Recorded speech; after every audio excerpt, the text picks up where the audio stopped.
તો એ ભગવાનનું પ્રાગટ્ય થયું. અને નંદ બાબા ખૂબ મોટા મનવાળા બન્યા. સુખદેવજી મહારાજ કહે છે, રાજા સાંભળ, તને ભગવાનના જન્મોત્સવની કથા કહું. નંદસ્ત્વાત્મજ ઉત્પન્ને જાતહલાદો મહામના आहूय विप्रान् वेदज्ञान स्नातः शुचिरलंकृत. નંદ બાબાએ સૌને આમંત્રણ આપ્યા. નંદ બાબાના ઘરે દીકરાનો જન્મ થયો છે સાંભળીને નંદ બાબા એટલા મોટા મનવાળા થઈ ગયા. જોજો, મન મોટું થવાની વાત કરી છું અહીંયા. ખાલી પૈસાથી મોટું થઈ જવાની વાત નથી કરી. સંપત્તિ તો બધા પાસે છે, પણ કોઈની પાસે મન નથી મોટું. મોટું મન તો ઠાકોરજી અમુકને જ આપ્યા છે, બાકી પૈસા તો બધાને ભગવાન આપ્યા છે. કોઈ માણસ એવો છે કે જેની પાસે પર્યાપ્ત સંપત્તિ નથી. હા, આપણી અપેક્ષા જેટલી નથી, આપણી જેટલી આશાઓ છે એટલી કદાચ ન હોય, પણ એવું નથી કે તમે સંપત્તિના અભાવે ભૂખ્યા મરો છો, એવું તો છે જ નહીં.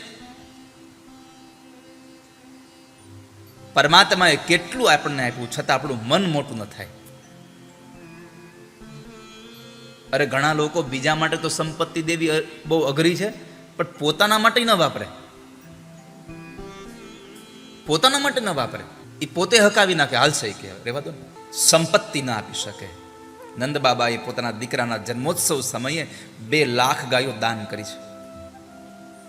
આવેલા બ્રાહ્મણોને પર્વત જેવડા તલના ઢગલાઓ કરીને એમાં સોનામોર નાખીને એને રેશમી કપડાઓથી ઢાંકીને આચ્છાદિત કરીને લખ્યું છે. ગાયોને પણ રેશમી કપડાઓથી આચ્છાદિત કરીને. આનો અર્થ છે કે જે પણ કંઈ આપો એ ગુપ્ત આપો, ઢાંકીને આપો. ગુપ્ત દાનનો મહિમા બહુ છે. આપણી કહેવત છે કે જમણો હાથ આપી ડાબા હાથને ખબર પડે નહીં. ગુપ્ત દાન થયું. તમે બધા એના અનુભવી હશો. જ્યારે ઉત્તરાયણ આવે ત્યારે આપણે પેલા તલના લાડવાઓની અંદર અથવા તો મમરાના લાડવાની અંદર રૂપિયા 2 રૂપિયાના સિક્કાઓ નાખીને આપણે બાળકોને આપતા હતા. કેમ? ગુપ્ત દાન હતું એ. નંદ બાબાએ બહુ મોટા મોટા પર્વતો બનાવી રેશમી કપડાઓથી એને ઢાંકી દઈ અને બ્રાહ્મણોને દાન આપ્યા છે. સૌ લોકોને આખું વ્રજ સમૃદ્ધ બન્યું.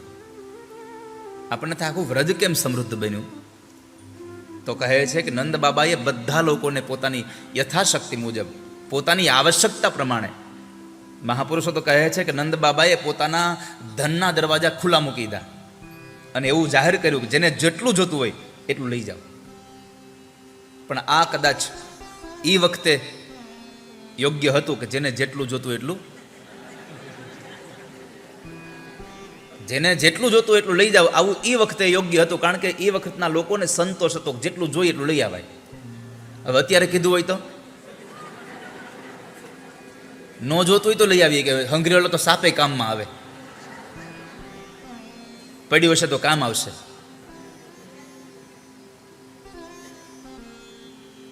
નંદ બાબાએ સૌને મન મૂકીને દાન આપ્યું છે. નંદ બાબાના દાનથી સૌ લોકો ખૂબ આનંદિત થયા અને સૌ લોકોએ ખૂબ આનંદ કર્યો. લોકોએ પગમાં ઝાંઝર બાંધીને આનંદ કર્યો, નાચ્યા, કૂદ્યા, કરતાલો વગાડી, અબિલ ગુલાલ ઉડાવ્યા. કોઈએ માખણને મિશ્રી ઉડાવ્યા છે, કોઈએ ફૂલના હાર બનાવી અને ઠાકોરજીને અર્પણ કર્યા છે. ગૂંથી ગુલાબના રે કંઠે આરોપ્યા મેં હાર, ગૂંથી ગુલાબના રે. જરૂરી નથી હો કે હાથમાં ગુલાબ હોય તો જ ગુલાબના હાર ગૂંથાય.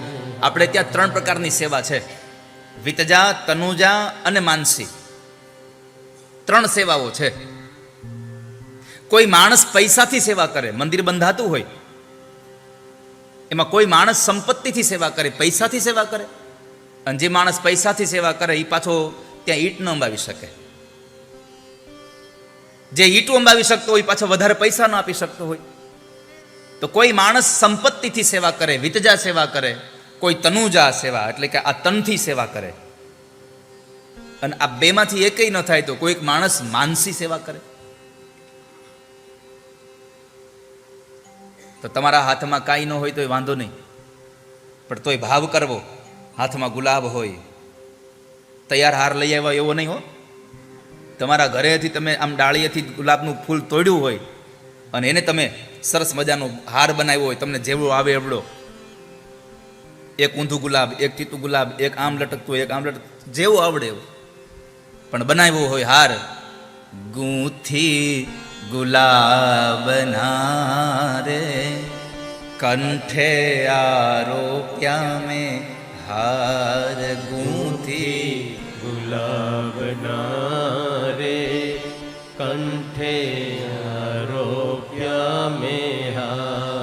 એ લઈને વારણા રે ચરણે લાગી વારંવાર. લઈને વારણા રે ચરણ લાગી વારંવાર. ઓ લઈને વારણા રે ચરણે લાગી વારંવાર.